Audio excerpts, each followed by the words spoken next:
4 PM news network में दोस्तों आपका स्वागत है। मैं हूं आपके साथ राशिद ज़हीर। बांग्लादेश में जो हो रहा है पूरी दुनिया जानती है, इसके बारे में आप काफ़ी बार सुन चुके हैं। लेकिन देश का गोदी मीडिया किस प्रकार से ये बताना चाहता है कि बांग्लादेश में दरअसल हिंदुओं पर इस्लामिक कट्टरपंथी कहे जाने वाले मुसलमानों को किस प्रकार से विलन बनाने की कोशिश की जा रही है, और ये बताया जा रहा है कि देखिए वहाँ पर हिंदुओं का नरसंहार किया जा रहा है। भीड़ का कोई धर्म होता है? लेकिन उसके बावजूद भी ज़रा सी बात को बड़ा बनाना या बिना किसी बात को बड़ा बना करके पेश करना देश के गोदी मीडिया का मकसद ये है कि देश के अंदर 15% 14% रहने वाले अल्पसंख्यकों को विलन की नज़रों से लोगों को दिखवाना। यही वजह है भारतीय जनता पार्टी और आरएसएस की बुनियाद ही यही है। मैं क्यों कह रहा हूँ आरएसएस की बुनियाद, इसका अंदाज़ा इस बात से कीजिए कि अभी आपके हाथ में मोबाइल है, 5 जन्ने उठाकर देख लीजिए। आरएसएस का मुखपत्र कहा जाता है। उसके पिछले 5 महीने के अंदर 5 खबरें आप ऐसे ही नहीं निकाल पाएंगे जो ये बता पाएं जो देश के अंदर मोहब्बत फैलाए। सिर्फ मुसलमानों का नाम लेकर नफरत फैलाना, यही काम गोदी मीडिया का है। लेकिन अब हुआ यूं है कि गोदी मीडिया के तमाम लोगों पर और जो अंधभक्त नफरत फैला रहे थे, वहां पर बांग्लादेश का एक हिंदू नेता आया और उसने आकर के इनकी सबकी पोल खोल दी। वो आपको दिखाऊंगा वीडियो। वो हालांकि बंगाली में बोल रहे हैं, लेकिन थोड़ा सा रुकिए। आप देखिए, एक साहब लिखते हैं कि बांग्लादेश में हिंदुओं पर अत्याचार, गैंग रेप और घरों में आग लगाने के बारे में फर्जी पोस्ट, हंसल मेहता ने की निंदा। ये एनबीटी की न्यूज़ है। एक साहब कह रहे हैं कि हंसल मेहता ने हाल ही में शेख हसीना के देश छोड़कर भाग जाने के बाद बांग्लादेश में हिंदू मामले, सामूहिक बलात्कार आदि दुष्प्रचार में संबंधित फर्जी ट्वीट्स का खुलासा किया है। ये देखेंगे आप, मैं आपको नीचे लेकर चलता हूँ, उनका वीडियो दिखाया जाएगा आपको। फैक्ट चेक, भारत ने बांग्लादेश में नहीं भेजी कोई सैन्य, ये अलग चीज़ है। उनका वीडियो आ जाएगा, मैं आपको दिखाऊंगा। बात यह है कि ज़रा सा पड़ोसी देश के अंदर कोई काम बना है और आ करके यहाँ पर बताना ये शुरू कर दिया कि देखिए ये लोग जो हैं इस काम को कर रहे हैं, जबकि देश के अंदर रोज़ाना ही नई तरह की नफ़रतें दिखाई जाती हैं। एक साहब है, ये भारत की तस्वीर बता रहा हूँ, जब मूल्य काटे जाएंगे राम राम चिल्लाएंगे। ऐसे अताताई नाजिशों को समर्थन करने वाले, जस्टिफाई करने वाले नफरती चिंटू आज बांग्लादेश के हिंदुओं के लिए परेशान हैं। कुछ तो शर्म करो। मैं वो वीडियो निकाल रहा हूँ, आप 2 मिनट मेरे साथ बने रहिए।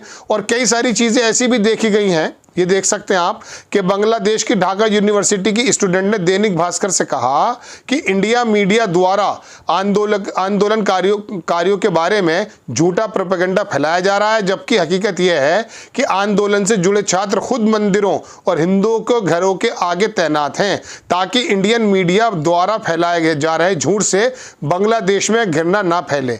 हमारी लड़ाई तानाशाह से थी, ना कि आम जनता से। ये देख लीजिए, मंदिरों की हिफाजत करते हुए लोग खड़े हैं। बांग्लादेश में हिंदू मंदिरों और घरों की सुरक्षा कर रहे ढाका यूनिवर्सिटी के छात्र। मैं वो बयान निकालने की कोशिश कर रहा हूँ जो वो वहाँ के नेता के साथ बयान आया था, वो मैं देखता हूँ कहाँ है।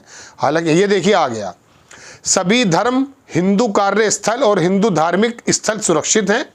भारतीय मीडिया झूठे प्रोपेगेंडे फैलाकर सांप्रदायिक नफरत को बढ़ावा दे रहा है। ये कौन कह रहा है? गोविंद चंद्र परमाणिक, बांग्लादेश के हिंदू महाजोत नेता। समझ में आ जाएगा, छोटा सा वीडियो देख लीजिए, बहुत छोटा सा वीडियो है। आप ये वीडियो देख रहे हैं, ये बराबर चल रहा है, मेरी आवाज़ आप पीछे से सुन सकते हैं चूँकि ये थोड़ी सी बोल रहे हैं। बात ये है दोस्तों कि ये बांग्लादेश में हुआ है, चूँकि वहाँ मुसलमान हंगामा कर रहे हैं, आंदोलनकारी कर रहे हैं, तो आपको लगा ये कि यह भट्टी सुलगाने का सबसे शानदार काम है। लेकिन श्रीलंका में अभी कुछ दिनों पहले वहाँ भी यही हंगामा हुआ था, तो वहाँ पर भी प्रधानमंत्री, राष्ट्रपति का आवास लूटा जा रहा था, वहाँ पर भी दुनिया भर के काम हो रहे, तब तो कोई बात नहीं आई। वजह उसकी ये है कि दूसरे के घर के अंदर अगर आग लग रही है, किसी वजहों से भी लग रही है, वो अगर आग लगाने वाला मुसलमान है, तो आपने बताना ये शुरू कर दिया कि देखिए हिंदुओं की बहन बेटियों के साथ क्या हो रहा है। ये नफरतें फैलाना मालूम है क्यों है? ये आपको और मुझे बेवकूफ़ बनाना है। देखिए, हम ये नहीं कहते कि ये भीड़ कुछ नहीं करती।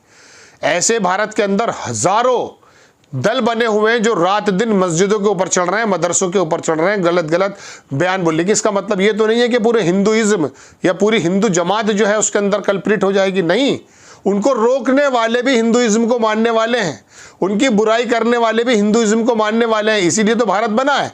57 देश मुसलमानों के हैं। आखिरकार शेख हसीना यहाँ पर क्यों आ गई? वजह उसकी यह है कि तमाम इन दलों के होने के बावजूद जो हमारे माथे पर काले धब्बे हैं, उसके बावजूद भी हमारी पोजीशन आपस में प्यार मोहब्बत के लिए पूरी दुनिया में जानी जाती है। महात्मा गांधी को संदेश को नहीं भुलाया जा सकता। भले हमारे प्रधानमंत्री कह रहे हो कि गांधी फिल्म आने के बाद गांधी को लोगों को जाना नहीं, गांधी को तो तब जाना है जब गांधी के तमाम सिद्धांत जा रहे थे। गांधी जी का बारे में तो आपको बताया जाता है जब दुनिया के दूसरे देशों में आप जाते हैं, और वो मूर्तियां बहुत पहले की लगी हुई हैं जहां पे आपको हाथ जोड़ना पड़ता है, नतमस्तक होना पड़ता है। मोदी जी से कह रहा हूं मैं इस समय ये बात, गांधी फिल्म आने के बाद किसी अंग्रेज ने बना दी तब गांधियों की बात नहीं, गांधी की तब तारीफ नहीं हुई है। गांधी को से प्रेरित होकर तो नेल्सन मंडेला जैसे लोग पैदा होते हैं, वो फिल्म देख के थोड़े ना पैदा हुए थे भाई। कहने का मतलब दोस्तों ये है कि ये तमाम का तमाम जो चल रहा है ना, ये नफरती और ये भारतीय जनता पार्टी से संबंधित दल और ये जो ट्रोल आर्मी है, ये जो मीडिया है, ये गोदी मीडिया, ये लोग करते क्या हैं? अब इस आकर के बांग्लादेशी नेता ने उनके मुंह पर थूक दिया है या नहीं, बताइए आप। ऐसे विनेश फोगाट को बता रहे थे, अभी वो जीतने जा रही थी तो सबके मुंह में दही जम गई। अब वो डिस्क्वालीफाई हो गई तो अब आकर के सहानुभूति वाले ट्वीट भी करने लगे हैं लोग। कहने का मतलब ये कि इन दुरंगिया लोगों को कम से कम इस बात का एहसास होना चाहिए कि देश किस मुहाने पर खड़ा है, दुनिया के अंदर जियोपॉलिटिक्स किस प्रकार से चेंज हो रही है।